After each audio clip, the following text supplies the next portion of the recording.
القرن التاسع عشر مليان بقصص حياة كتير اتنسيت أو ضاعت.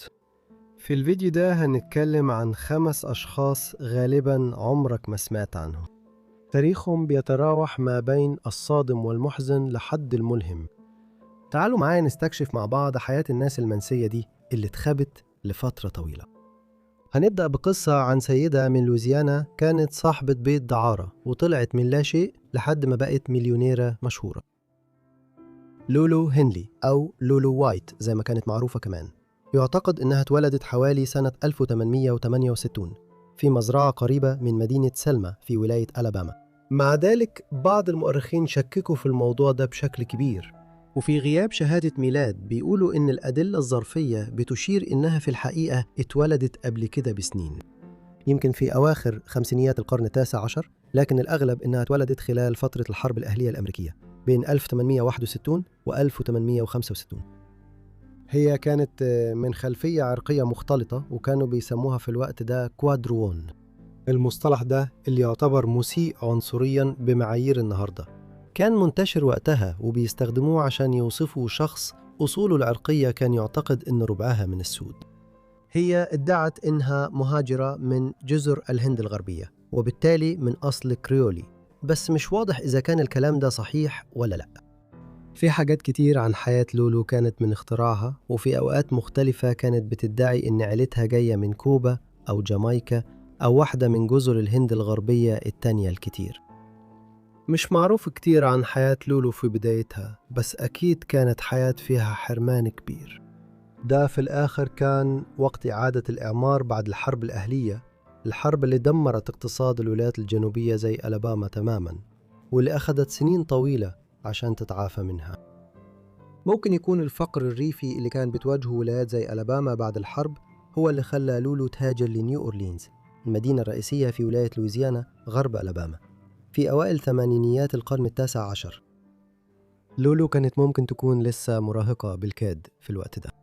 علشان تقدر تعيش دخلت بسرعة في حياة الجريمة، وبرضو تفاصيل كتير من ده مش واضحة، بس هي اتقبض عليها كذا مرة بسبب سرقات بسيطة وجرائم تانية صغيرة، وبرضو بدأت تشتغل كعاهرة بسرعة في نص الثمانينات لآخرها من القرن التاسع عشر. ولما دخلت مرحلة الرشد كانت جمعت عدد كبير من الزباين وجذبت كذا زبون غني، ومن خلال الشغل ده بدأت بسرعة تجمع فلوس كتير.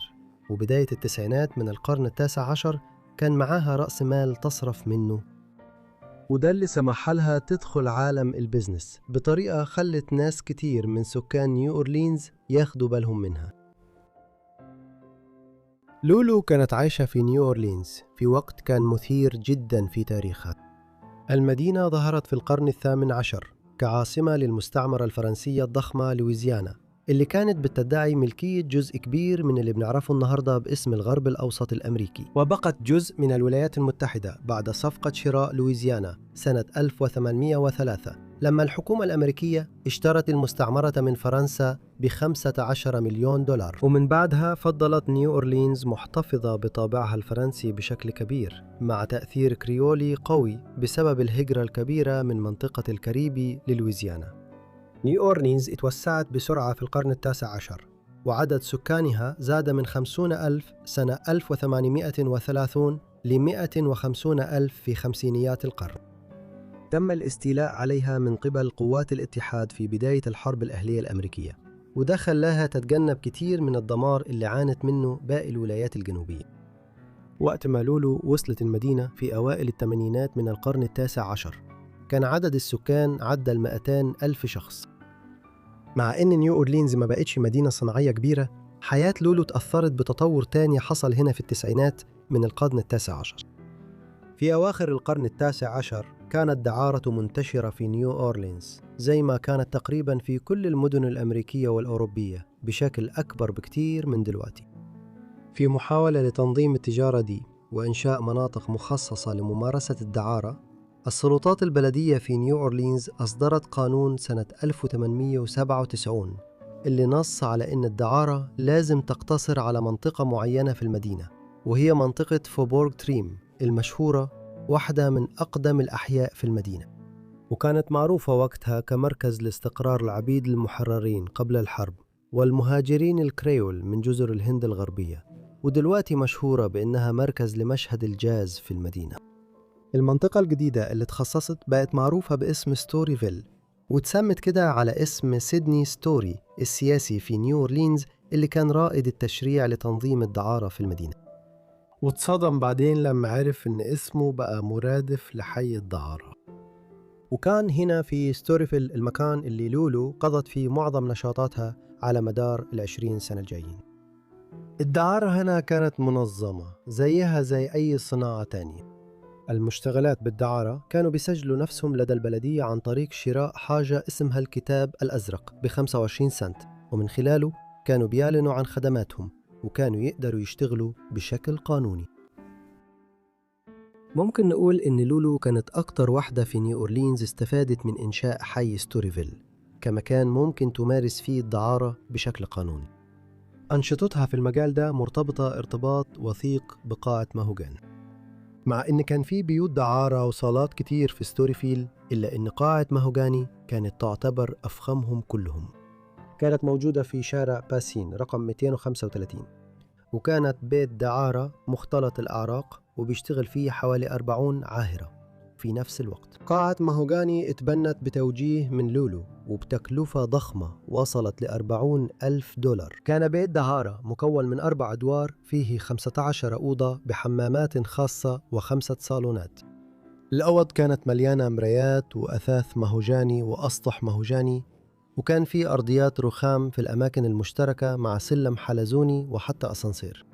وعشان كده قاعة ماهوغاني اتبنت على أعلى مستوى، وكانت واضحة من البداية إنها مخصصة للزبائن الأغنياء. مع أن لولا جمعت مبلغ كبير من الفلوس بنفسها في الثمانينات والتسعينات من القرن ال19، المبلغ اللي تصرف في بناء بيت الدعارة واللي النهاردة يعادل أكتر من $1,000,000 كان كبير جدا. ويبدو أنها كان عندها دعم مالي من رجال أعمال أو مصالح سياسية في المدينة كمان عشان يساعدوها. بعد ما فتحت أبوابها في أوائل القرن العشرين، قاعة ماهوغاني بدأت بسرعة تجيب فلوس كتير جدا. لولو كانت عايشة حياة فخمة في نفس الوقت، وكانت بتشتري أحسن هدوم ومجوهرات وبتتصرف كصاحبة المكان، لدرجة إن صرفها كان كبير جدا، لدرجة إنها اتشهرت بلقب ملكة الألماس في عالم الليل. وكانت دايما بتظهر كصاحبة قاعة ماهوغاني وهي لابسة باروكة حمراء وعليها تاج، وكل صباع في إيدها عليه خاتم ألماس. الخدمات اللي كانت بتتقدم في قاعة ماهوغاني كانت بتتعلن في الكتاب الأزرق وكتاب أحمر منفصل، وكمان كتيبات كانت بتتوزع بأمر من لولو. وعلشان كده بنلاقي الإعلان عن رقم 235 شارع نورث باسن في أوائل العقد الثاني من القرن العشرين، واللي كان بيحط اسم لولو في أول كل إعلان للعنوان ده. وبعدين بيذكر آني ستون، إيما سيرز، إيرين مارش، كورين فالري وهكذا. لولو اللي في الوقت ده ما كانتش بتشتغل كعاهرة بنفسها، لكن كانت بس مدام قاعة الماهوغاني، حولت المكان كمان لواحد من أشهر أماكن الجاز في نيو أورلينز. خلال العقدين الأولين من القرن العشرين، رواد الجاز الأوائل زي جيلي رول مورتون وجويل كينج أوليفر، وللأخير منهم كان بعد كده هيبقى معلم للويس أرمسترونغ العظيم، عزفوا في قاعة الماهوغاني. أرمسترونغ نفسه اتولد في الحي ده سنة 1901، وبعد كده خلت بيت لولو في عنوان أغنية ماهوغاني هول ستامب. مشاريع لولو وأنشطتها في الآخر اتوسعت وبقت مش بس في ماهوغاني هول والدعارة. مثلا في سنة 1912 استخدمت جزء من أرباح ماهوغاني هول علشان تفتح حانة اسمها حانة لولو ويت في 1200 شارع بيانفيل عند ناصية شارع باسين، وقريب جدا من قاعة الماهوغاني. وبسنة 1906 كمان راحت لولو وايت لفترة للغرب في ولاية كاليفورنيا. هنا أظهرت لولو وايت ذكائها التجاري لما استثمرت في صناعة السينما اللي كانت لسه في بدايتها في مكان اسمه هوليوود على أطراف مدينة لوس أنجلوس. ومع أنها لاحظت إمكانيات الصناعة دي، لكن محاولتها لشراء واحد من أكبر استوديوهات السينما اللي كانت بتتأسس هناك ما جابتش نتيجة. وده حصل بسبب إن شريكها في الشغل خانها، لما كان وكيلها في كاليفورنيا بعد ما رجعت لويزيانا وسبقها في الصفقة، فشلها في الحصول على حصة في واحد من أكبر استديوهات هوليوود. في منتصف العقد الأول من القرن العشرين كان مجرد أول عقبة من عدة عقبات واجهتها لولو في شغلها في العقدين الأول والثاني من القرن العشرين. وفي النهاية الحكومة قفلت ستوريفيل أثناء الحرب العالمية الأولى. بعد دخول أمريكا الحرب سنة 1917 البحرية الأمريكية خصصت معظم مواردها لمدن الموانئ زي نيو أورلينز. وزير الحرب نيوتن بيكر بدأ يقلق إن الدعارة هناك كانت بتلهي الجنود اللي رايحين أوروبا، وعشان كده في أواخر 1917 ضغط على الحكومة المحلية علشان تلغي قانون 1897 اللي كان بخصوص ستوريفيل. وبكده الدعارة رجعت تجارة سرية من تاني في نيو أورلينز سنة 1917. ومن بعدها ماهوجاني هول بدأت تنهار بسرعة لأنه نشاطها بقى غير قانوني. المبنى دخل في فترة تدهور مستمر، وفي الآخر اتباع سنة 1929 ب$11,000، وده جزء بسيط من ال40,000 اللي اتبنى بيهم، خصوصاً لما نحسب التضخم. واضح إن الديكور الفخم جوه المبنى اتدهور بشكل كبير على مر السنين، لأن المالك الجديد اللي كان صاحب متجر متعدد الأقسام في المنطقة استخدم اللي كان أفخم بيت دعارة في نيو أورلينز كمخزن لمحله. دي ما كانتش المشكلة الوحيدة اللي واجهت لولو من ناحية الشغل. في سنة 1919 الكونغرس الأمريكي أقر قانون فولستيد، واللي مهد الطريق لمنع الكحول في أمريكا سنة 1920. وعلشان كده لولو كان لازم تغير نشاط مشروعها الثاني الكبير، الحانة بتاعتها في شارع بيانفيل، في سنة 1920. حولته لمكان بيبيع مشروبات غير كحولية. واضح إنها ما تقبلتش الواقع الجديد ده بسهولة. عندنا صورة جنائية للولو بعد ما اتقبض عليها سنة 1920. هنا بنلاقي ست غالباً كانت في أواخر الخمسينات أو حتى أوائل الستينات من عمرها، وده بيوضح إنها فعلاً اتولدت قبل سنة 1868 زي ما اتقال قبل كده. ومع ذلك كل عقبة ممكن تخلق فرصة. زي كتير من أصحاب الحانات السابقين وبائعي الكحول، لولو هنلي بقت بتتاجر في الكحول بشكل غير قانوني في العشرينات، وكانت بتنتج الكحول خصوصاً المشروبات الروحية زي الروم والويسكي في معامل غير قانونية في نيو أورلينز وولاية لويزيانا بشكل عام. وعلى الرغم من إن شغلها ما كانش كبير زي الكابوني في شيكاغو أو لاكي لوتشيانو وماير لانسكي في نيويورك ونيوجيرسي، إلا إن لولو بقت شخصية مهمة في عالم الجريمة في لويزيانا اللي اتخلق بسبب الحظر. السلطات كانت بتراقبها، وعلى الرغم إنهم قبضوا عليها أكتر من مرة ووجهوا ليها تهم تجارة الكحول بشكل غير قانوني وكمان إدارة بيت للدعارة، ولا مرة التهم دي ثبتت عليها، وقدرت دايما تتفادى السجن لفترات طويلة. بالضبط اللي حصل مع لولو هنلي في الآخر، زي كتير من حياتها الأولى عليه غموض ومش معروف. بعض المؤرخين في نيو أورلينز بيعتقدوا إنها توفت سنة 1931 في بيت واحدة تانية كانت مديرة بيت دعارة قبل كده في المدينة اسمها ويلي بيازا. مع ذلك في أدلة متضاربة عن الموضوع ده، وموظف بنك في البنك الوطني في نيو أورلينز شهد بعد كده إن لولو وايت سحبت مبلغ كبير من البنك سنة 1941. لو مفيش أي حاجة تانية، ده بيدل على الطريقة اللي لولو هنلي بقت بيها واحدة من الشخصيات الأسطورية في نيو أورلينز في أوائل القرن العشرين. وعلى العكس قاعة ماهوجني اتهدت في الأربعينيات، لكن الدور الأول من حانة لولو في شارع بينفيل لسه واقف لحد النهاردة، زي ما كان وقت ما صاحبة ماهوجني هول بدأت تبني إمبراطوريتها هنا. حياة لولو اتجسدت في الثقافة الشعبية في كذا مناسبة، زي ما المؤرخ آل روز من نيو أورليانز آل روز قال في كتابه عن ستوريفيل سنة 1970: شخصية ماي ويست في فيلم جميلة التسعينات سنة 1934 كانت مستوحاة بوضوح من لولو، لكن بسبب العنصرية المنتشرة في المجتمع الأمريكي وقتها أي إشارات عنصرية اتشالت من الفيلم. كتير من الأفلام اللي جات بعد كده لحد السبعينات كان فيها شخصيات برضو مبنية عليها.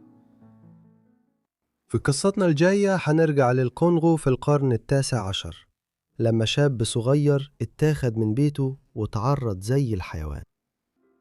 أوتو بينجا اتولد تقريبا سنة 1883 في الغابة جنب نهر كاساي في الامتداد الواسع للكونغو في غرب أفريقيا الوسطى.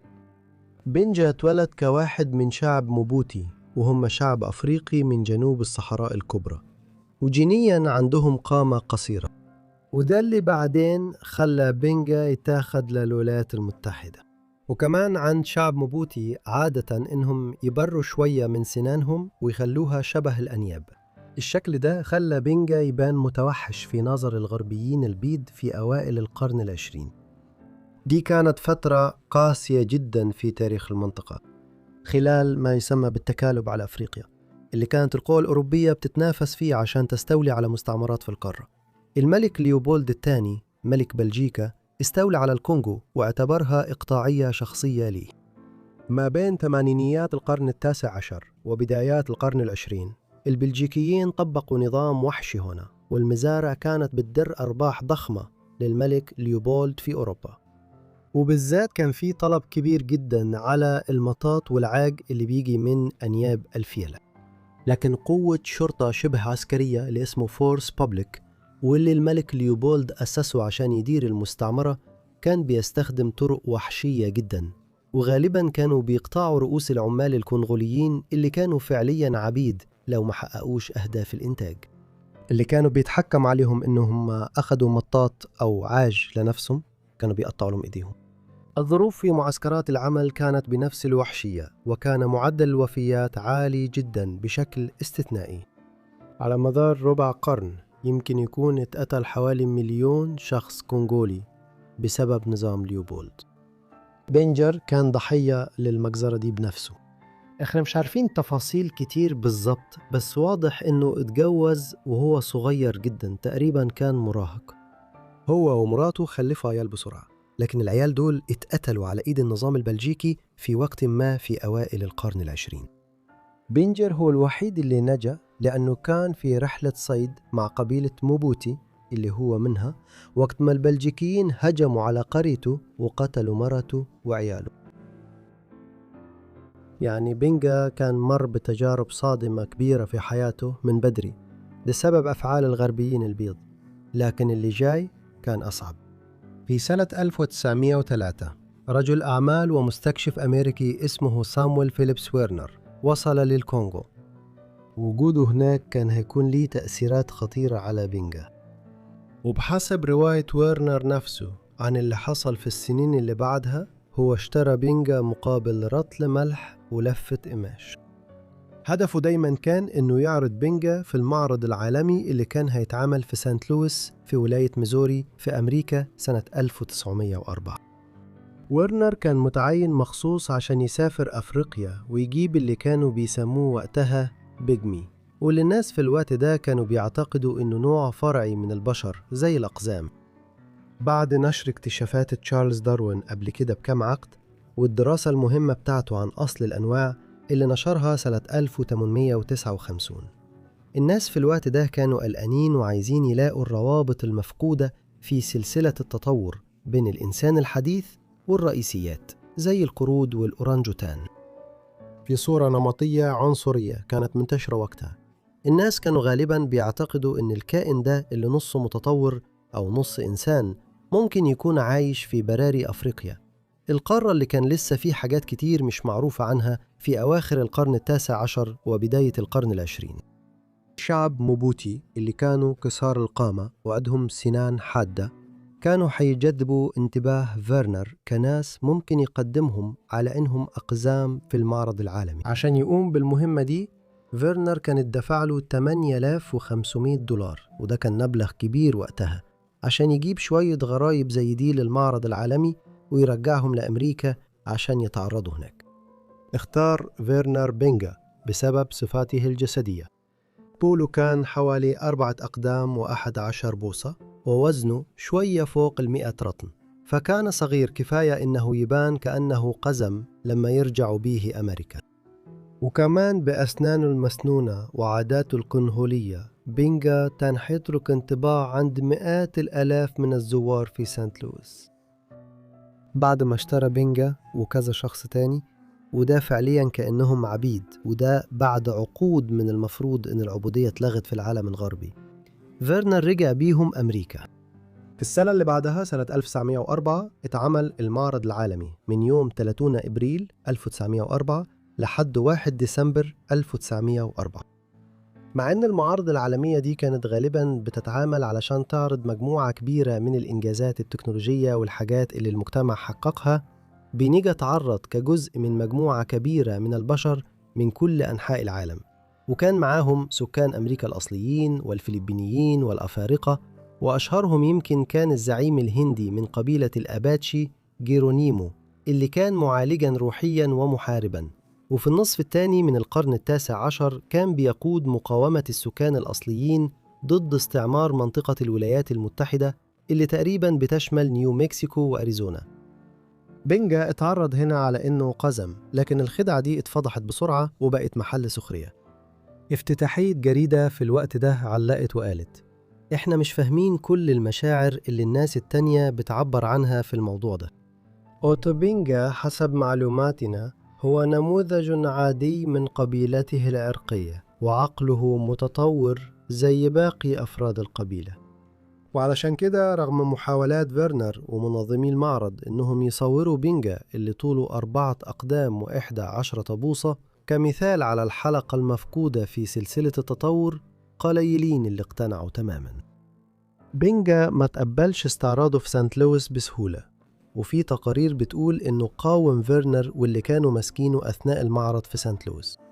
وفعلا هو وزمايله الأفارقة أثاروا اضطرابا كبيرا، لدرجة إنه في وقت من الأوقات كان لازم يستدعوا الفوج الأول من ولاية إلينوي، وهو فرقة من الجيش الأمريكي، علشان يسيطروا على الشغب.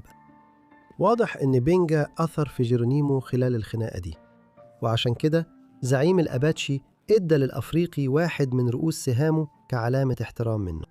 ومع اقتراب انتهاء المعرض العالمي في سانت لويس، فيرنر كان محتار هيعمل إيه مع بنجا. في البداية سافر تاني لأفريقيا مع كتير من الأفارقة التانيين اللي جم أمريكا عشان المعرض العالمي، لكن وقته في بلده كان مليان مشاكل. اتجوز بسرعة المرة التانية، ومراته الجديدة ماتت بسرعة برضه، المرة دي من لدغة تعبان سام. وكمان بنجا ما قدرش يتأقلم تاني مع الحياة في أفريقيا، ولما فيرنر بدأ رحلته للرجوع لأمريكا، بنجا خد قرار غريب إنه يسافر معه، وهناك لقى شغل وسكن لفترة قصيرة في المتحف الأمريكي للتاريخ الطبيعي في مدينة نيويورك. بس حصل خلاف هنا بسرعة بين فيرنر وأمين المتحف هنري بامبوس بسبب المرتب اللي كان مطلوب لبنجا. لكن كان في حل أكثر استمرارية، ظهر من خلال عرض من مدير جمعية نيويورك لعلم الحيوان، اللي كانت مسؤولة بشكل أساسي عن إدارة حديقة حيوان برونكس في مدينة نيويورك. لما المدير هناك ويليام هورناداي عرض على بنجا شغلانة يعتني فيها ببعض الحيوانات الأفريقية، واللي هورناداي كان معتقد إن بنجا بطبيعته هيعرف يتعامل معه. ومع ذلك بعد فترة قصيرة لاحظ هورناداي إن زوار الحديقة كانوا مهتمين ببنجا أكتر من الحيوانات اللي كان بيعتني بيها، وبالتالي قرر إنه يخلي بنجا نفسه معروض للزوار. أول يوم للعرض كان في 8 سبتمبر 1906، وكان الزوار يقدروا يلاقوا بنجا في بيت القرود، وكان في لافتة على العرض مكتوب عليها: القزم الإفريقي أوتا بنجا، عمره 23 سنة، طوله 4 أقدام و11 بوصة، وزنه 103 باوند، جاي من نهر كاساي، دولة الكونغو الحرة، جنوب وسط أفريقيا. جابوا الدكتور سامويل بي ويرنر، وبيتعرض كل يوم بعد الظهر خلال شهر سبتمبر. في البرونكس أوتا بنجا كان محبوس في قفص حديد. القفص ده كان متثبت جنب حظيرة أكبر بكتير اللي كانت فيها قرود حديقة الحيوان. المعنى هنا كان إن أوتا بنجا كان متطور شوية أكتر من الأورنجوتان والقرود اللي كان عايش جنبهم. الظروف هنا كانت قاسية، بما أنه من أفريقيا جنوب الصحراء. أوتا بنجا كان متعود على الجو الدافي، لكن الجزء ده من حديقة الحيوان كانوا متعمدين يخلوه بارد، عشان البرد كان بيضايق القردة وبيخليهم يتصرفوا بطريقة بتثير اهتمام الزوار. يمكن الحاجة الوحيدة اللي كانت بتدي أوتابينجا شوية سعادة إنه تعلق بأورانجوتان ذكي اسمه دوهونج، وكان بيعرف يعمل حركات ويقلد تصرفات البشر. من أول لحظة في أسره هناك كان واضح للجميع إن أوتابينجا مش راضي عن وضعه. مقالات الجرايد وقتها وصفت أوتابينجا إنه كان بيبص للزوار في الحديقة بنظرات تهديد. لكن مدير الحديقة ويليام هورناداي دافع عن قرار وضع أوتابينجا هناك، وقال إن ده شبه المعارض اللي كانت بتتعرض فيها بشر في أوروبا في القرن ال19. في الوقت اللي هورناداي كان بيدافع فيه عن قراره بعرض أوتابينجا في حديقة حيوان البرونكس، وجود رجال قبيلة موبوتي هناك بدأ يثير جدل كبير بسرعة. ولما عرفوا بالموضوع رجال الدين الأفارقة الأمريكيين وأطراف تانية مهتمة في مدينة نيويورك وخارجها احتجوا عند مسؤولي الحديقة ومسؤولين مدنيين تانيين. وبشكل خاص انتقادات القس جيمس إم جوردن المشرف على ملجأ هوارد للأيتام الملونين في بروكلين كان ليها تأثير كبير. وسرعان ما أقنع عمدة نيويورك جورج بي ماكليلان جونيور إن حالة أوتابينجا كانت غير إنسانية وخيانة للأمريكيين السود. وبالتالي في وقت لاحق من سنة 1906 تم نقل أوتابينجا من المعرض في البرونكس، لكن معاناته لم تنتهي عند هذا الحد. على الرغم من أن بانجر كان عايز يرجع لأفريقيا بلده، ما قدرش يحصل على التمويل أو الوسيلة اللي تساعده يعمل كده، وبالتالي قضى السنوات اللي بعدها في أماكن مختلفة في الولايات المتحدة، وكان بيلاقي شغل من وقت للتاني. في البداية كان ده في حديقة حيوان برونكس لحد ما وجوده المستمر هناك اتشاف إنه مش مناسب، وبعدين اتسلم لرعاية جوردن واتحط في دار أيتام بروكلين اللي كان هو المشرف عليها. وبعدين أخيراً في سنة 1910 جوردن رتب الأمور علشان بنجر يقدر يبدأ يشتغل في مزرعة تبغ في فيرجينيا. ولكي يخليه يبان طبيعي أكتر وسط الناس حواليه، جوردن رتب إنه يركب لبانجر تيجن على أسنانه النابية في الوقت ده، وكان كمان اتعلم يتكلم إنجليزي في الوقت ده.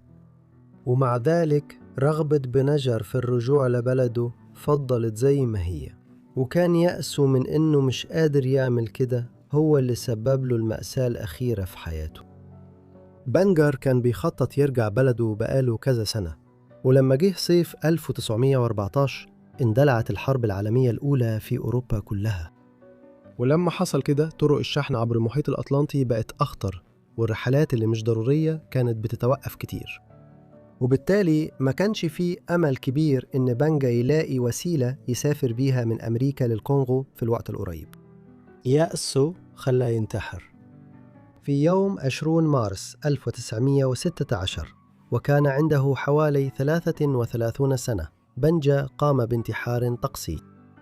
هو ولع نار احتفالية وشال التيجان اللي كانت محطوطة على أسنانه من كام سنة وقتل نفسه برصاصة في صدره. اتدفن في قبر من غير علامة في لينشبرغ فيرجينيا. قصة أوتو بتجسد كتير من القسوة اللي كانت موجودة في الزمن ده، عصر كان الأوروبيين والأمريكان فيه بيدوروا على فهم علمي أكتر للتطور والعالم، لكن في نفس الوقت ارتكبوا جرائم كبيرة ضد ناس زي بنجا اللي وصفوه بأنه من شعب البيغامي، وده كان نتيجة للفكر ده. قصته بتوضح قد إيه العروض دي كانت غير إنسانية وإيه العواقب اللي ممكن تحصل بسببها. في العشرينات نيويورك كانت مركز للجريمة وناس العالم السفلي. واحدة من الستات دول اللي حققت نجاح كبير في نيويورك كانت ستيفاني سانت كلير، بس الطريق ما كانش سهل خالص. ظروف ولادة ستيفاني سانت كلير وحياتها في البداية مش واضحة 100%، بس بيعتقدوا إنها اتولدت في جزيرة جادلوب في الكاريبي ليلة الكريسماس سنة 1897. هي كانت من أصل أفريقي، وأمها يعتقد إنها كانت ست اسمها فيليسيان، لكن ما فيش أي معلومات عن أبوها. رغم إنها كانت أم عزباء وغالباً من خلفية بسيطة، فيليسيان اشتغلت بجد وقدرت تبعت بنتها للمدرسة، وده معناه إن ستيفاني كانت متعلمة أكتر من كتير من المنافسين الإجراميين اللي هتقابلهم في أمريكا بعدين. في وقت لاحق من حياتها اخترعت قصة بتقول إنها أصلاً من فرنسا، لكن ده كان جزء من محاولة سانت كلير إنها تصنع لنفسها أسطورة. بعض المصادر بتقول إنه سانت كلير لما كانت في بداية سن المراهقة اضطرت تسيب المدرسة علشان تعتني بأمها اللي كانت مريضة جدا. اشتغلت في الفترة دي ووفرت فلوس، وبعد وفاة والدتها أخيراً سابت الجزيرة الصغيرة اللي تربت فيها وراحت مونتريال. مهما كانت تفاصيل ولادتها وطفولتها بالضبط، احنا عارفين إنها في الآخر سافرت للولايات المتحدة في وقت ما في العقد الثاني من القرن العشرين. ده ممكن يكون حصل من بدري في سنة 1911 وهي لسه مراهقة، أو ممكن يكون حصل بعد الحرب العالمية الأولى. اللي ما فيش شك فيه إنها كانت عايشة في مدينة نيويورك وهي شابة في منتصف العشرينات من عمرها مع بداية العشرينات. استقرت في هارلم اللي ظهرت من أواخر القرن التاسع عشر كحي يغلب عليه الأمريكيون الأفارقة في نيويورك. هنا بيقال إنها وقعت في حب مجرم صغير اسمه ديوك، لكن الأمور اتدهورت بسرعة لما حاول يجبرها على الدعارة، وفي الآخر اتقتل بالرصاص في خناقة عصابات بعد فترة قصيرة. بعد كم شهر بيقال إن سانت كلير كان عندها حبيب جديد اسمه إد، وابتدت تبيع مخدرات معه. بعد كم شهر كانت جمعت حوالي 30,000 دولار وعايزة تسيب إد. لما قالت له إد حاول يخنقها، لكنها دفعته بقوة لدرجة إنه خبط دماغه في الترابيزة وكسر جمجمته ومات بعدها على طول. كتير من التكهنات دي عن حياة سانت كلير في بدايتها جاية من رواية سيرة ذاتية كتبها رافائيل كونفيلون اسمها مدام سانت كلير ملكة هارلم. مش معروف قد إيه من الكلام ده حقيقي، لكن اللي احنا متأكدين منه إنها انضمت لعصابة ال40 حرامي، وهي عصابة إجرامية عمرها قرن في المدينة. جذورها بترجع لل1820، وسرعان ما بدأت تشتغل في القمار غير القانوني. ستيفاني سانت كلير بقت سيئة السمعة بسبب تورطها في اللي كان معروف باسم لعبة الأرقام أو يا نصيب الأرقام. ده ظهر بسبب السياسات العنصرية في الوقت ده اللي كانت بتستبعد الأفارقة الأمريكيين بشكل كبير من الاستثمار في وول ستريت. لعبة الأرقام أو ينصيب البوليصة زي ما كانت معروفة كمان كانت طريقة معقدة لتجاوز الحظر ده. الناس اللي كانوا بيديروا يا نصيب البوليصة كانوا بيشغلوا مقرات البنوك والشركات المالية بمراقبين ورسل وكتبة كانوا بيقبضوا منهم، وفي نفس الوقت كانوا بيشغلوا اليا نصيب اللي كان في نواحي كتير بديل للناس اللي عايزين يستثمروا في أسواق نيويورك.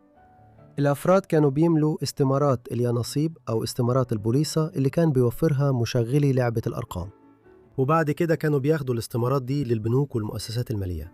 وهناك الناس اللي شغالين مع مشغلي لعبة الأرقام كانوا بيستثمروا مبالغ معينة في حاجات معينة حسب التفاصيل اللي مكتوبة في استمارات اليانصيب.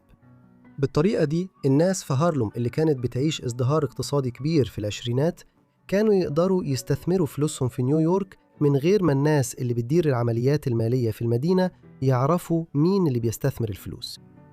وفي ناس تانية كانوا بس بيقمروا على نتائج اليوم المالية اللي هتطلع من وول ستريت والبنوك.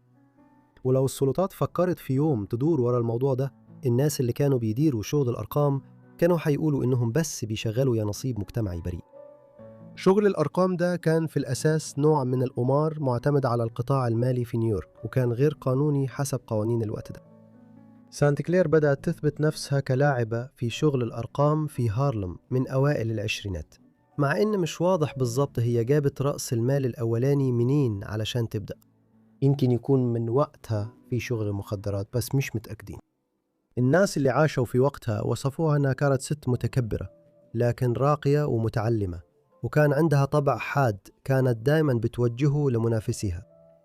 شخصية سانت كلير ساعدتها تنجح في الشغل ده، وبمنتصف العشرينات كانت بتكسب دخل كبير من خلال إنها بتاخد نسبة من كل الفلوس اللي بتتحط في شغل الأرقام، وكمان كانت بتدير أكتر من نسخة من اليانصيب.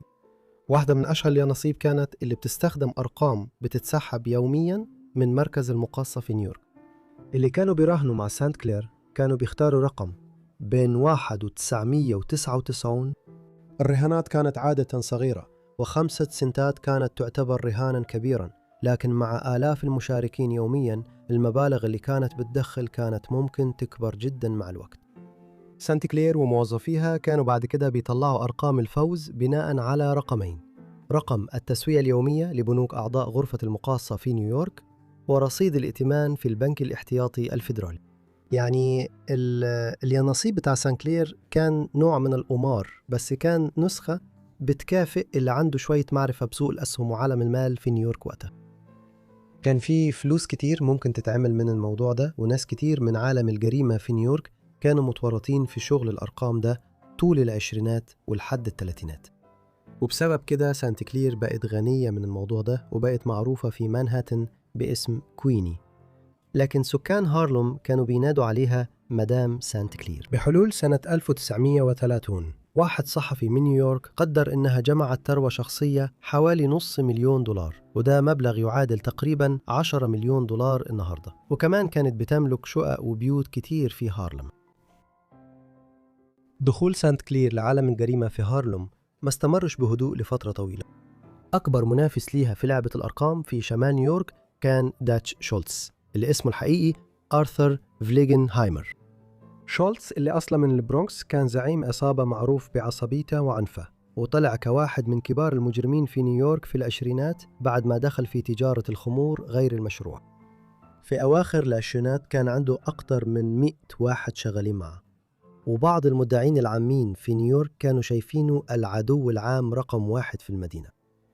كان مرتبط بشكل كبير بالمافيا في المدينة وبشخصيات كبيرة زي تشارلز لاكي لوتشيانو وميغيلانسكي، مع أنهم كانوا شايفينه شخص مش متزن وصعب السيطرة عليه.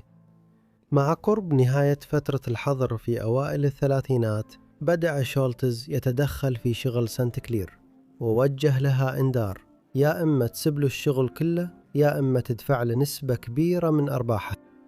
كتير غيرها خضعوا لضغط شولتز، لكن سانت كلير ما كانتش واحدة منهم. في أوائل الثلاثينات ستيفاني بدأت تنظم عملائها اللي لسه معاها علشان يقفوا بقوة ضد شولتز. ولما عرفوا إن مدير المحلات وأصحاب البزنس التانيين في هارلم كانوا بيجمعوا رهانات لشولتز، واجهوهم بعنف، دخلوا محلاتهم وكسروا المحلات في حملة ترهيب. مدام سانت كلير حتى نشرت إعلانات في جرايد هارلم تشجع السكان يراهنوا عند السود، وكانت تقصد إنهم ما يحطوش فلوسهم مع شولتز، وبدل كده يدعموها هي كسيدة سمراء من المنطقة. شولتز رد بسرعة بحملة ترهيب ضد سانت كلير، واللي بسرعة تصاعدت لخطف وقتل، حتى إنهم حطوا جايزة على راس ستيفاني، وده خلى سانت كلير تبدأ تستخدم مجموعة من البيوت الآمنة في هارلم.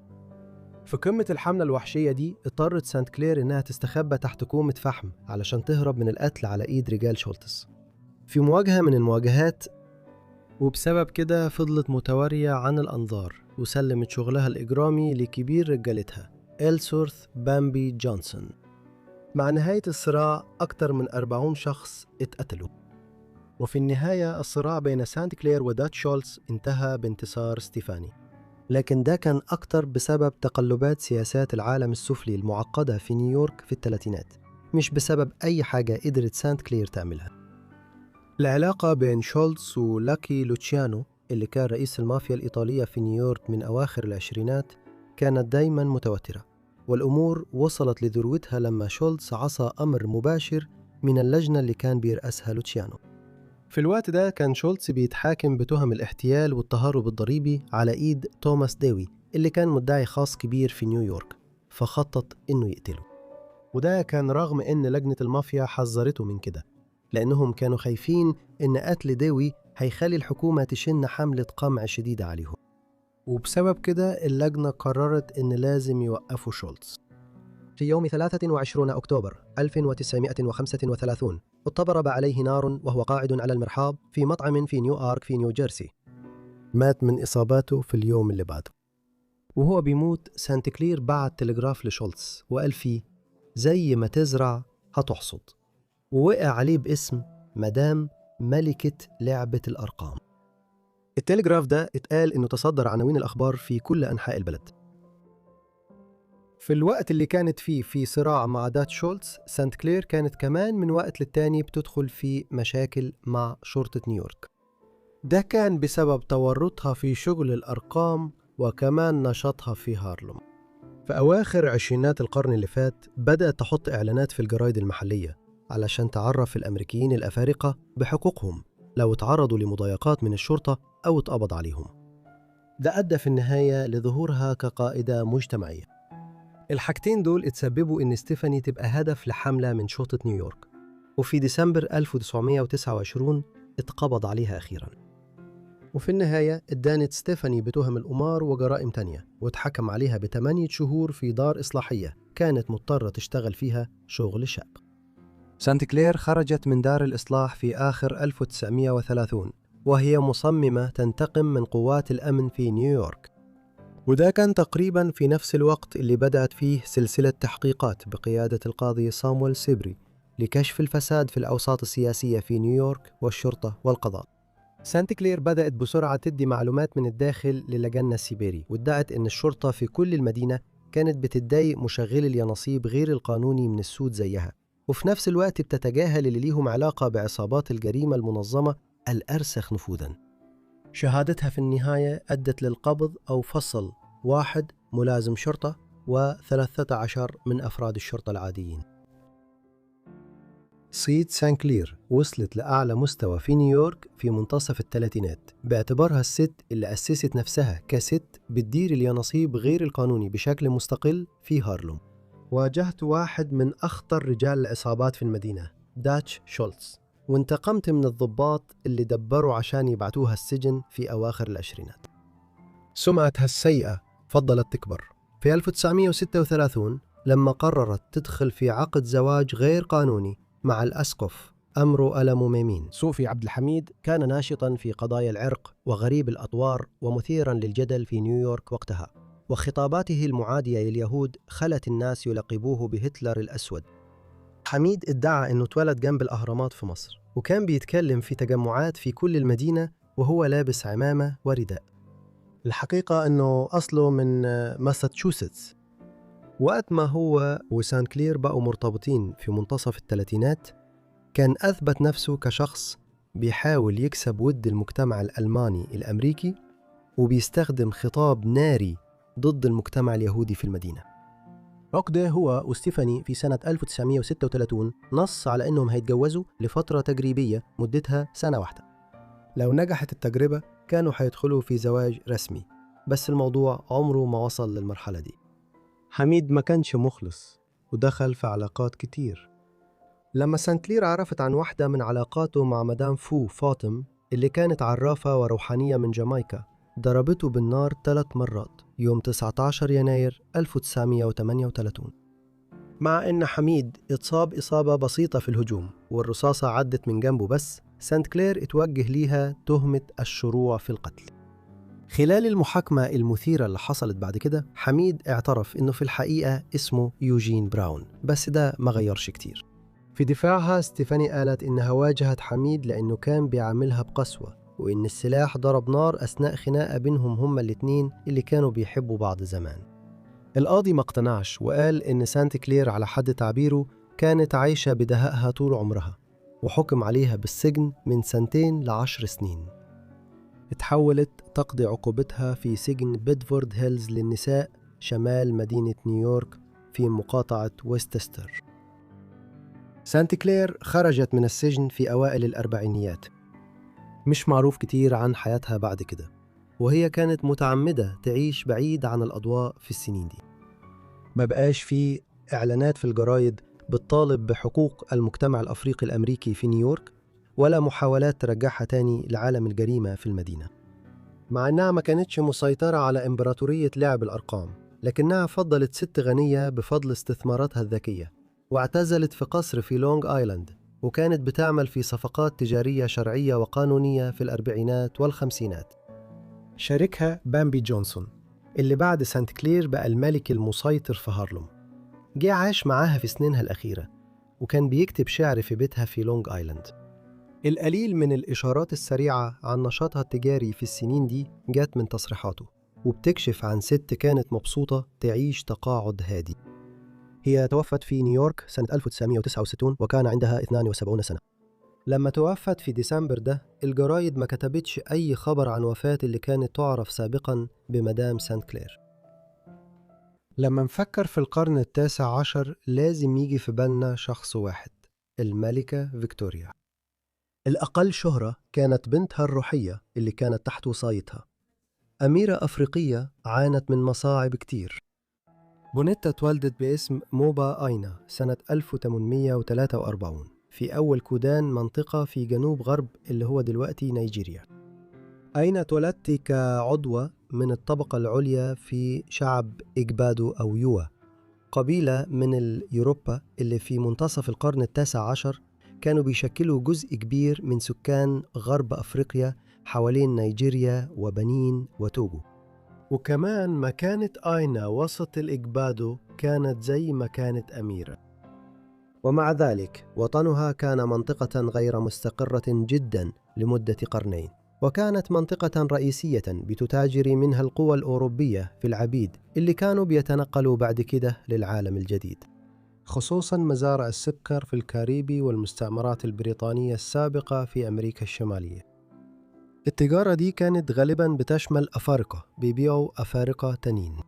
على سبيل المثال إمبراطورية سونغاي القوية كانت بتحكم جزء كبير من داخل غرب أفريقيا حوالين مالي الحالية خلال القرون دي، وكانوا بيستعبدوا أفارقة زيهم علشان يبيعوهم للتجار البريطانيين والفرنسيين والبرتغاليين والهولنديين في المنطقة حوالين السنغال.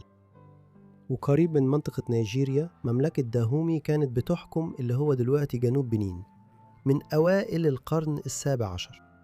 حكام داهومي كانوا لفترة طويلة وسيط بين تجار العبيد البريطانيين والفرنسيين في غرب أفريقيا. جيوش مملكة داهومي كانت بتغزو المناطق المجاورة وتقبض على مئات العبيد وتبيعهم للقوى الأوروبية في مواني جنوب بنين، واللي بدورهم كانوا بينقلوهم عبر المحيط الأطلنطي. لكن كل ده بدأ يتغير في منتصف القرن التاسع عشر بعد ما تم إصدار قانون إلغاء العبودية في البرلمان البريطاني سنة 1833، واللي فعلياً حظر تجارة العبيد في كل أنحاء الإمبراطورية البريطانية. لكن الرد كان بطيء في غرب أفريقيا، ولسه الغارات دي لخطف ناس وبيعهم عبيد كانت لسه مستمرة في الأربعينيات. قرية آينا أولك أودان وقعت ضحية لغارة زيدي من مملكة داهومي سنة 1848. للأسف أهلها اتقتلوا أثناء الهجوم ومعاهم كتير من كبار المجتمع، لكن آينا اتثابت على قيد الحياة، وكنتيجة لكده انتهى بيها الحال في بلاط الملك جيزو بتاع داهومي وهي عندها 5 سنين بس. الظروف اللي خلت آينا تاخد اسمها وتوصل لإنجلترا كانت مرتبطة تماماً بمهمة الكابتن فريدريك إي فوربس في غرب أفريقيا سنة 1850. فوربس اتبعت للمنطقة كقائد لسفينة البحرية الملكية البريطانية HMS بونيتا. مهمته كانت أنه يكون وكيل للتاج البريطاني وممثل للملكة فيكتوريا في التفاوض على علاقة جديدة بين الإمبراطورية البريطانية والملك جيزو بتاع داهومي. دلوقتي بعد ما تجارة العبيد اتمنعت، بس الملك جيزو كان يا إما مش عايز يقتنع إن تجارة العبيد انتهت، يا إما كان صعب عليه يفهم بالضبط اللي فوربس شرحوله. وعشان كده الملك جيزو اتبع عادة قديمة لما كان بيتعامل مع تجار العبيد الأوروبيين، وقدم لقبطان السفينة شوية عبيد هدية من غير مقابل. آينا كانت واحدة من الناس اللي الملك جيزو أهداهم لفوربس سنة 1850. مع أن تجارة العبيد كانت انتهت، فوربس قبل العبيد باسم الملكة فيكتوريا. آينا اتعمدت بسرعة وفوربس اداها اسم أوروبي جديد، كاسم مسيحي سماها سارة، لكن بالنسبة لاسم العيلة اداها اسمه هو واسم السفينة كمان. وبكده أموبا آينا بقت سارة فوربس بونيتا وسافرت لإنجلترا قريب. واحدة من أولى السجلات اللي تخص سارة موجودة في مذكرات الكابتن فوربس وهم راجعين لإنجلترا سنة 1850. علق على أخلاقها الحميدة وذكائها، ولما وصلت إنجلترا تم تقديمها بعد كده للملكة فيكتوريا في قلعة وينسور.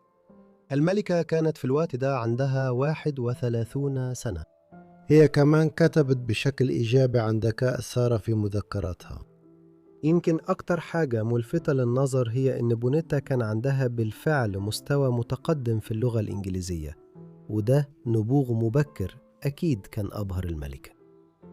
اللقاء الأول ده مع فيكتوريا كان لحظة مهمة جدا في حياة سارة. الملكة اللي كانت منبهرة بالبنت الأفريقية الصغيرة اللي تحت رعايتها وافقت تدفع وتدعم تعليم سارة. اتوفرت الفلوس عشان كده، وتربطت سارة بالعائلة الملكية. ده مش معناه إن سارة اتربت كعضوة في العيلة الملكية، بس كانت مرتبطة بيهم، وكانت الملكة هي اللي بتصرف عليها. الوصاية عليها كانت عند جهة تانية. الكابتن فوربس اضطر بسرعة يسلم مسؤوليتها لحد تاني عشان شغله خلاه يرجع لغرب أفريقيا بعد كام شهر، ولسوء الحظ توفى هناك سنة 1852. وبناء عليه سارة اتبعت لجيلينغهام في كنت عشان تتعلم في بيت القس شوان اللي كان مبشر مشهور ومراته إليزابيث. مع ذلك كانت بتستمر تقابل الملكة بشكل منتظم.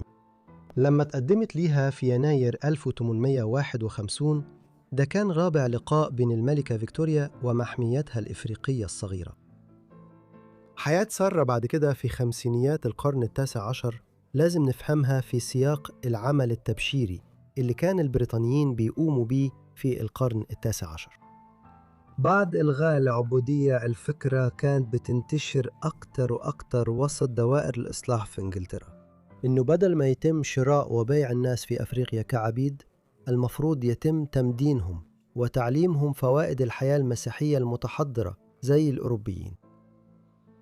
أشخاص زي القس شوان كانوا في مقدمة حركة التنصير والإرساليات دي. سارة بنت أفريقية استجابت بشكل إيجابي للحياة في إنجلترا. كانوا شايفين إنها ممكن تتعلم وتتدرب عشان تبقى مبشرة بنفسها. لو كانت رجعت لأفريقيا تشتغل في المدارس والمؤسسات التانية اللي المبشرين البريطانيين كانوا بيأسسوها في بلدها، كان ممكن تبقى إضافة كبيرة لحركة التنصير والإرساليات. الملكة فيكتوريا كانت أكيد عارفة الموضوع ده. هي كان عندها معرفة واسعة بالشغل اللي المبشرين الأفارقة كانوا بيعملوه. الرغبة دي في إرسال سارة تاني للمبشرين في غرب أفريقيا زادت بسبب القلق من تأثير مناخ إنجلترا عليها. في سنة 1851 وكان عمرها حوالي 8 سنين جالها كحة شديدة، وعلشان كده اتقرر يرجعوها لأفريقيا. وبالتالي سارة قضت ال4 سنين اللي بعد كده لحد سنة 1855 بتدرس في مدرسة آني والش التذكارية اللي كانت بتديرها جوليا إيميلي ساس في فريتاون في اللي دلوقتي اسمها سيراليون. بأواخر سنة 1855 لما كان عندها 12 سنة سارة رجعت لإنجلترا من سيراليون، ودي كانت مناسبة تانية لمقابلة الملكة. دليل على المحبة اللي الملكة كانت بتحملها ليها هو إنها كانت بتناديها بحب باسم سالي. وفعلا بعد كام سنة سارة حضرت فرح بنت فيكتوريا أليس على لويس الرابع دوق هيس الكبير. في منتصف خمسينيات القرن التاسع عشر كان لازم يتاخد قرار بخصوص مستقبل حياتها، وتقرر إن تعليمها الابتدائي خلص وإنها مش هترجع لسيراليون. وبالتالي في السنين اللي بعدها في النصف الثاني من خمسينيات القرن التاسع عشر سارة اتوضعت تحت رعاية السيدة صوفيا ويلش، وكانت عايشة معها في برايتون في إيست ساسكس على الساحل الجنوبي لإنجلترا. هي بقت مشهورة شوية في إنجلترا خلال السنين دي باعتبارها الأميرة الإفريقية الغريبة اللي الملكة فيكتوريا اهتمت بيها، وكانوا بيقولوا إنها عندها ذكاء كبير. في أوائل ستينيات القرن التاسع عشر في مناسبة اجتماعية في إنجلترا سارة قابلت جيمس بنسون لابولو ديفيز، تاجر مولود في إفريقيا كان أنجلز اسمه، وجمع ثروة كبيرة من التجارة بين إنجلترا وغرب إفريقيا. خلال مسيرته التجارية أصبح كمان شخصية بارزة وسط دوائر الإرساليات البريطانية هناك وفي إنجلترا. ديفيز دلوقتي تواصل مع الملكة فيكتوريا علشان يعبر عن اهتمامه بماري وسارة، وترتيب ده كان الملكة موافقة عليه رغم فرق السن بينهم. وقت ما ديفيز طلب كانت سارة عندها حوالي 18 سنة، وهو نفسه كان أرمل عنده 33 سنة. وبسبب كده في شواهد بتدل إن سارة ما كانتش مبسوطة قوي بالجوازة دي.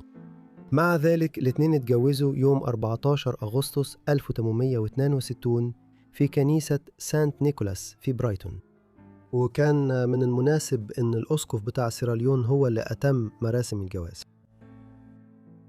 بعد فرحهم العرسان الجداد انتقلوا للعيش في أفريقيا. استقروا في فيريتاون في سيراليون، المكان اللي سارة قضت فيه 4 سنين من 1851 ل 1855، وسرعان ما بقوا آباء جدد. في سنة 1863 اتولدت بنت صغيرة وسموها فيكتوريا على اسم الملكة. دليل تاني على العلاقة القوية بين الملكة وسارة هو إن الملكة وافقت تكون الأم الروحية للبنت. وكمان لما رجعت سارة إنجلترا في سنة 1867 قدمت البنت اللي عندها 4 سنين للملكة فيكتوريا، وجابوا طفلين كمان في السنين اللي بعدها. في سنة 1871 اتولد آرثر، وبعدها بسنتين في 1873 استقبلت عيلة ديفيز بنت تانية اسمها ستيلا. بس صحة سارة كانت بتتدهور في الفترة دي. في وقت من الأوقات أصيبت بالسل. المرض المعدي ده كان منتشر جدا في العالم في القرن 19 وما كانش ليه علاج فعال. أفضل علاج كان تعديل نمط الحياة ومحاولة العيش في مناخ مناسب، لأن المرض ده بيأثر بشكل أساسي على الرئة. وعشان كده في فترة من سبعينات القرن 19 سارة انتقلت لجزيرة ماديرا اللي موجودة قبالة الساحل الشمالي الغربي لأفريقيا، وكانت تحت سيطرة البرتغال وقتها ولسه لحد دلوقتي. هنا المناخ كان أرحم بكتير من سيراليون. يبدو أن جوزها انضم ليها بتردد عشان مصالحه التجارية كانت في مشاكل. وفي الوقت ده بنتها الكبيرة فيكتوريا كانت عايشة في إنجلترا وبتتعلم في كلية شيلتنهام في غلوسترشير. للأسف سارة توفت بسبب مضاعفات مرتبطة بالسل في مدينة فونشال في ماديرا يوم 15 أغسطس 1880، وكان عمرها حوالي 37 سنة. دليل على العلاقة القوية اللي كانت بين سارة والملكة هو إن بنت سارة كانت بتجهز تزور الملكة، ولما وصلها خبر وفاة والدتها في ماديرا وهي في إنجلترا في آخر أغسطس عرفت إن والدتها توفت. وبكده بعد 30 سنة من أول مرة الملكة فيكتوريا كتبت انطباعاتها عن سارة في مذكراتها، كانت الروابط بين الملكة والبنت اللي جاية من نيجيريا لسه واضحة جدا. تكريما ليها جوزها بنى مسلة جرانيتية أو عمود ارتفاعه حوالي 3 متر كجزء من نصب تذكاري ليها جنب بلدها الأصلي في المنطقة اللي دلوقتي اسمها غرب لاجوس، ومكتوب عليه في ذكرى الأميرة سارة فوربس بونيتا، دليل على القصة المدهشة للسيدة اللي النصب ده بيخلد ذكراها. في قصتنا الأخيرة هنرجع لفرجينيا في القرن 19 حيث عبد واحد خطط خطة عبقرية عشان ينال حريته. هنري براون اتولد في مزرعة اسمها هيرميتاج في مقاطعة لويزا في فيرجينيا سنة 1815 أو 1816.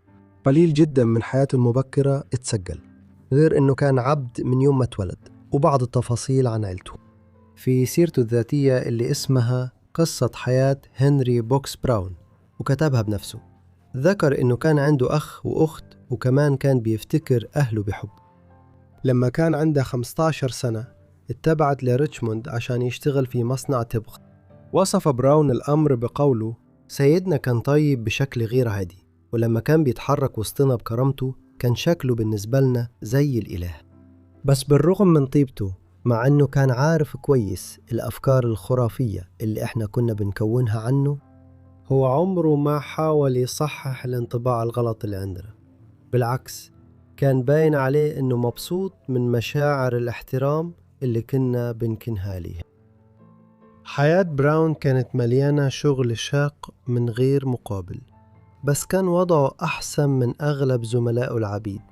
وبما أنه كان عامل شاطر جدا، مالكه ويليام بارت كافأه بلبس كويس وفلوس يصرفها.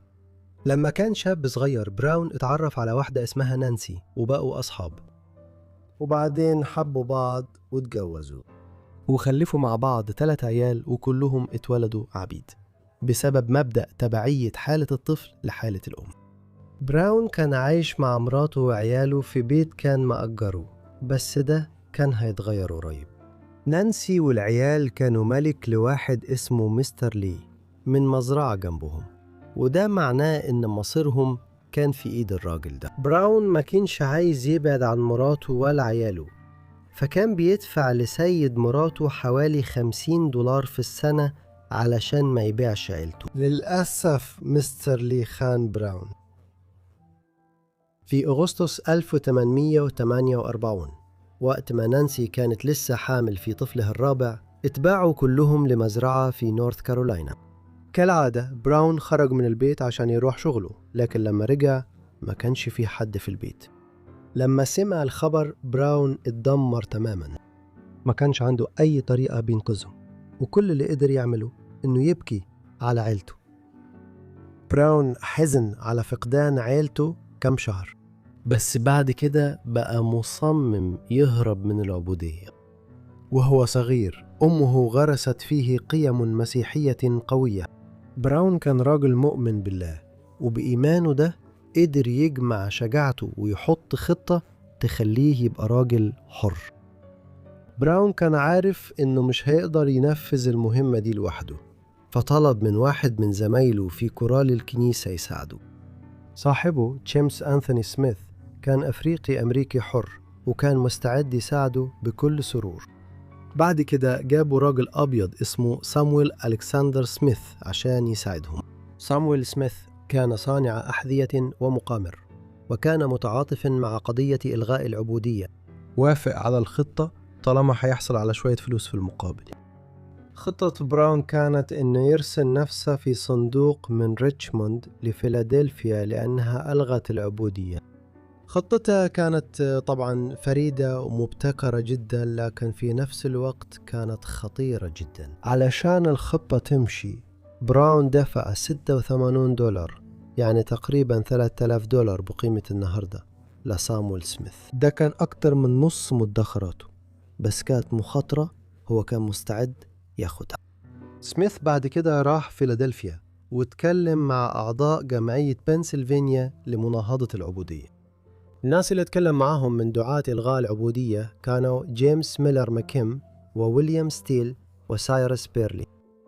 الرجالة دول نصحوه إزاي ينفذ خطة الهروب بنجاح.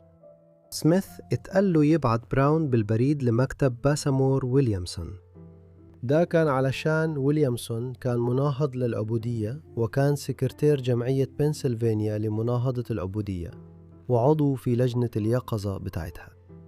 علشان الهروب ينجح، براون كان لازم يطلع من الشغل الأول، فحرق صباعه لحد العظم بحمض الكبريتيك وهو بيتألم. تاني يوم في 29 مارس 1849 دخل في الصندوق بتاعه اللي اتقفل عليه بالمسامير من صحابه اللي ساعدوه. الصندوق اللي براون كان هيسافر فيه اتبعت على إنه شحنة بضائع عادية.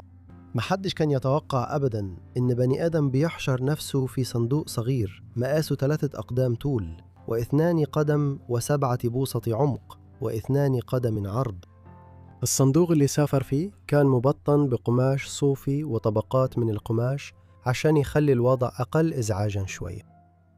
كان فيه بس 3 فتحات صغيرة للتهوية، وكمان للأكل كان معاه شوية مية صغيرين وكان بسكوتة. الصندوق كمان كان عليه علامة بتوضح اتجاهه، وكان مكتوب عليه بخط كبير: هذا الجانب لأعلى. رغم إن الرحلة دي كانت ممكن تبقى خطيرة على براون، بس كانت تستاهل 100%.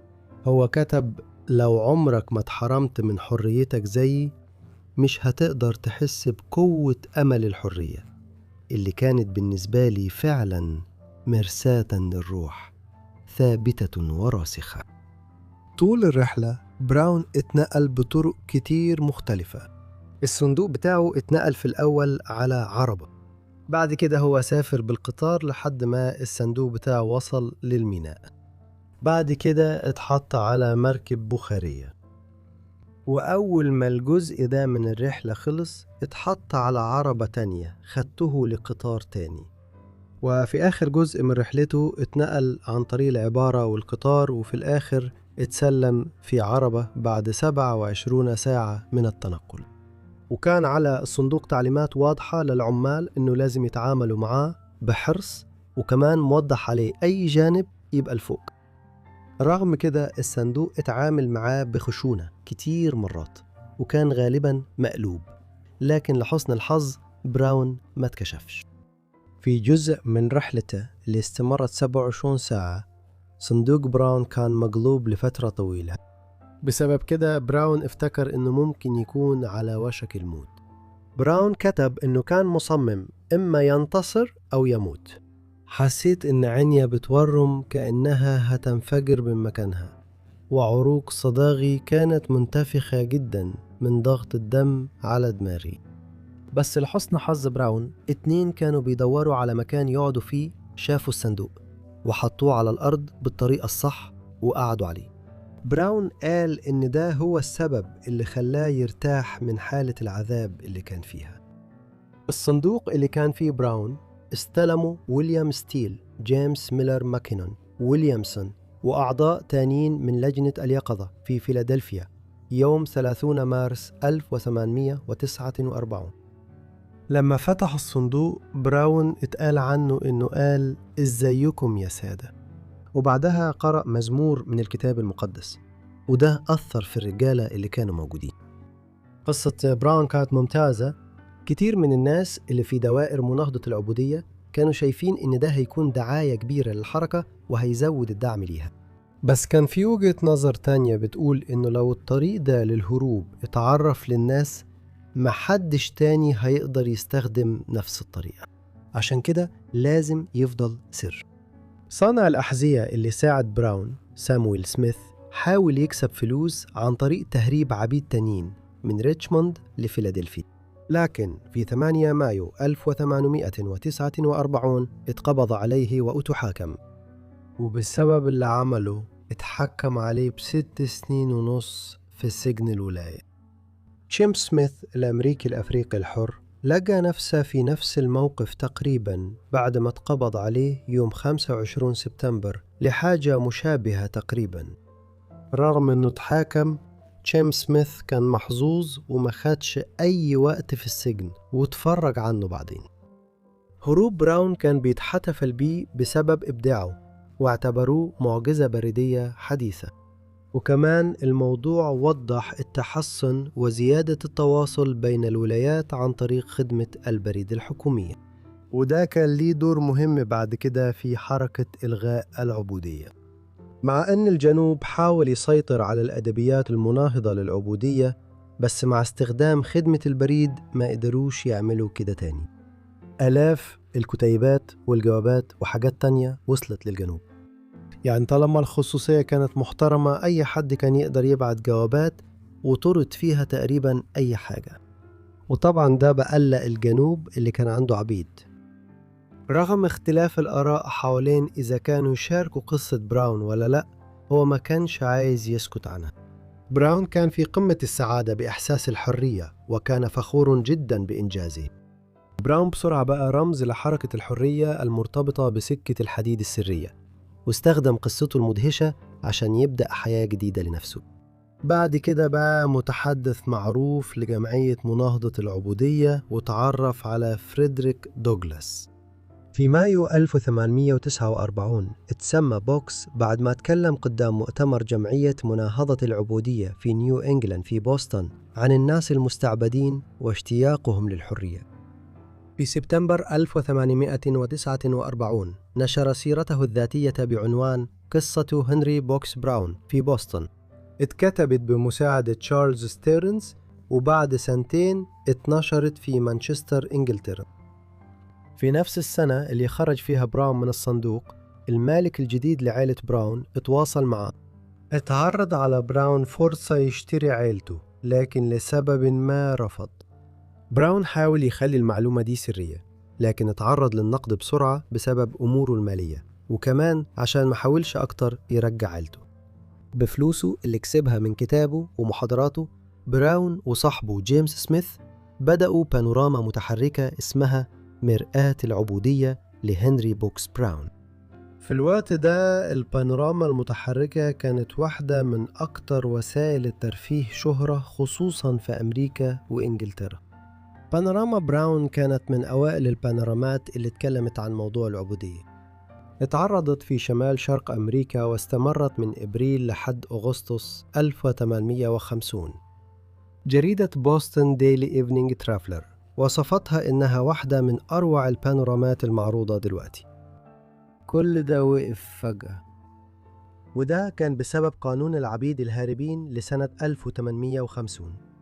القانون ده كان معناه إن براون ممكن يتقبض عليه ويتحرم من حريته تاني، وبما إنه ما بقاش آمن في أمريكا سافر لإنجلترا في شهر أكتوبر. في إنجلترا كمل براون بعرض البانوراما بتاعته واللي استمر لمدة 10 سنين. بعد كده بدأ براون يجرب أنواع تانية من الترفيه، لكن دايما كان بيركز على موضوع العبودية. براون كان بيقدم عروضه مئات المرات في السنة، وبيقولوا إن عروضه وصلته لكل مدينة في إنجلترا. براون كمان ما مثل في كذا مسرحية، لكن مسيرته في التمثيل ما استمرتش كتير. في ستينيات القرن التاسع عشر كان بيقدم عروض سحرية باسم البروفيسور اتش بوكس براون والأمير الإفريقي. وأثناء وجوده في إنجلترا براون اتجوز جين فلويد بنت عامل صفيح، وبعد كده خلفوا بنت اسمها آني وولد اسمه إدوارد.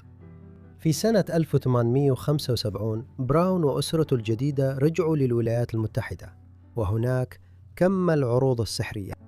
واحدة من خدعة كانت إنه يدخل الصندوق اللي يداله حريته. براون فضل يقدم عروضه حتى لما كبر في السن. آخر عرض ليه اتسجل إنه حصل في براندفورد أونتاريو كندا يوم 26 فبراير 1889. رغم إنه مفيش سجلات لعروضه اتلاقت، بس في مستندات معينة زي سجلات الضرائب بتشير إن عروضه استمرت لحد أوائل التسعينات من القرن التاسع عشر. يعتقد أنه توفى في تورونتو يوم 15 يونيو 1897، وكان عنده 81 أو 82 سنة. ألف شكر ليكم يا جماعة على متابعتكم للفيديو التجميعي ده. لو وصلتوا للنهاية أحب أشكركم بشكل خاص. قولوا لي رأيكم في الفيديو تحت في التعليقات، ولو عندكم أي اقتراحات تانية كمان سيبوها تحت في التعليقات. لو عايزين فيديوهات زي دي أكتر قولوا لي. وعلى أي حال يا ريت تكونوا مشتركين ومفعلين الجرس عشان توصلكم كل فيديوهاتي أول ما أنزلها. ده كل اللي عندي، فأشوفكم كلكم في الحلقة الجاية من Forgotten Life. شكراً.